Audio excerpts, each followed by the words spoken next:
Hotel में ना एक बाबा जी बर्तन मांजते थे, बूढ़े आदमी थे, 70 साल के करीब उम्र थी। उनका एक बेटा था, एक बहू थी, एक पोता था, लेकिन वो बेचारे बेटा बीमार रहता था तो लिहाजा वो खुद मजदूरी करते थे। कहते हैं एक दिन वो बाबा जी मेरे पास आए, कहने लगे मेम साहब 2-4 दिन की छुट्टी चाहिए। तो मैंने कहा खैरियत है? कहने लगे मैडम मेरा बेटा फौत हो गया। बेटा, आपको पता है बाप का जनाजा पढ़ना आसान है, बेटे का जनाजा उठाना बड़ा मुश्किल काम। कहती है मैं कुछ लिख रही थी, मेरे हाथ से कलम गिर गया, मैंने खुद गाड़ी भेजी, बाबा जी गांव चले गए जहां वो रहते थे। कहती 2-3 दिन के बाद मैं और मेरा शौहर गए तो रास्ते में हम बातें कर रहे थे कि क्या ताज़ियत करेंगे, एक ही बेटा था, कोई रिश्तेदार भी नहीं, तो उसकी तो कायनात उजड़ गई, किन लफ्जों से उसे ताज़ियत क्या कहेंगे। कहते जब हम गए तो वो टूटी हुई चटाई पे बैठा था, कुछ लोग करीब थे, हमने जाके कहा बाबा आप मुसलमान हैं, हम आपको क्या नसीहत करें, एक ही बेटा था, कि किस तरह करके हम आपको तसल्ली दें। तो कहते उसने आंखें खोली, बूढ़ी आंखों में ईमान की रोशनी, कहने लगा बीबी क्या ताज़ियत की बात करती हो, मैंने कोई पैसे जमा करा के बेटा लिया था, खुदा ने फजल से दिया था, अदल से ले गया है, मैं अपने रब के फैसले में बड़ा राजी हूं। अल्लाहु अकबर। वो खातून कहती है कि वो बाबा जी से मैंने कहा कि चलो आप 1 महीने की छुट्टी कर ले, तो कहने लगा नहीं मैडम मैं मुसलमान हूँ, मुफ्त की रोटी नहीं खाता, मजदूरी करके खाता हूँ, मैं इंशाल्लाह 2-3 दिन के बाद काम पे आ जाऊंगा।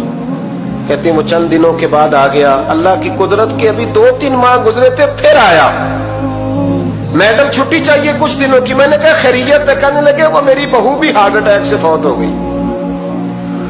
कहते अब मैं भी तड़प गई हूं और ईसाई हो कि मेरी आंखों में आंसू आ गए। मैंने कहा घर का दरवाजा बंद हो गया, अब ये बेचारा क्या करेगा। वो अपने शौहर के गम में हार्ट अटैक से फौत हो गई।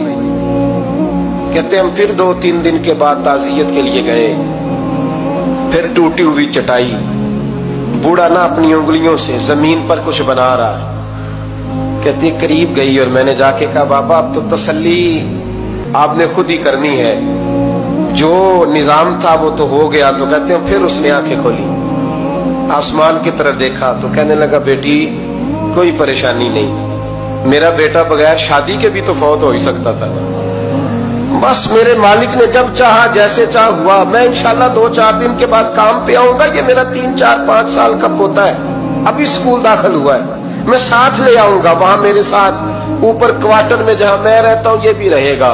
कभी कभी मैं देखती छत पे खड़े होके कि दादा घोड़ा बना हुआ है और पोता सवारी कर रहा है, वो सवेरे उठता उसको स्कूल छोड़ के आता, शाम को लेके आता, प्यार करता, मोहब्बत करता।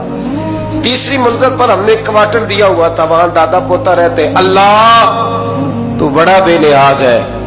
कहती है इकबाल एक दिन ना पोता ऊपर वाली मंजिल पे खेल रहा था, उसका पैर फिसला, वो गर्दन के बल जमीन पे गिरा, मुझे खबर हुई तो मैं दौड़ी, एम्बुलेंस मंगाई, खून से लिथड़े हुए उस बच्चे को दादे ने अपनी गोद में रखा।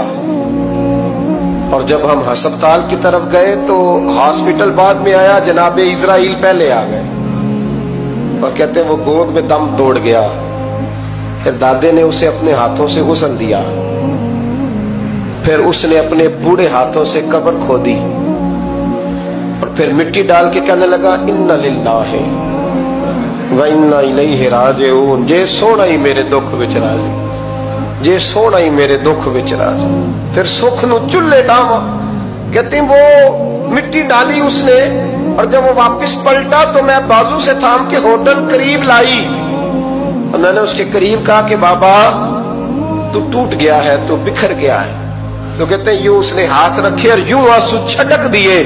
कहने लगा मैडम क्यों क्यों, मेरे अंदर कोई अकीदा नहीं, मैं कोई लवारस हूं, मेरा कोई रब नहीं, मैं क्यों परेशान रहूंगा, मैं तो पका हुआ फल हूं, थोड़े दिन गुजरे के कब्र में जाऊंगा और जब जन्नत में जाऊंगा तो अल्लाह मेरी बेटे से भी मुलाकात कराएगा, मेरे पोते से भी मुलाकात कराएगा, मेरा रब सारी मुलाकातें करा देगा, मैं अपने अल्लाह की रजा पे बड़ा राजी हूं। वो खातून कहती है मेरा और मेरे शौहर का कलेजा फटने लगा। मैंने कहा बाबा ये जज्बा कहां से मिलता है, ये सुकून कहां से आता है, یہ کیفیت کیسے ملتی ہے؟ مجھے کہنے لگا تو نے لینی ہے؟ میں نے کہا تو کہنے لگا تو بھی گنبد خضرا والے نبی کا کلمہ پڑھ جا، اللہ تجھے سکون عطا کرے۔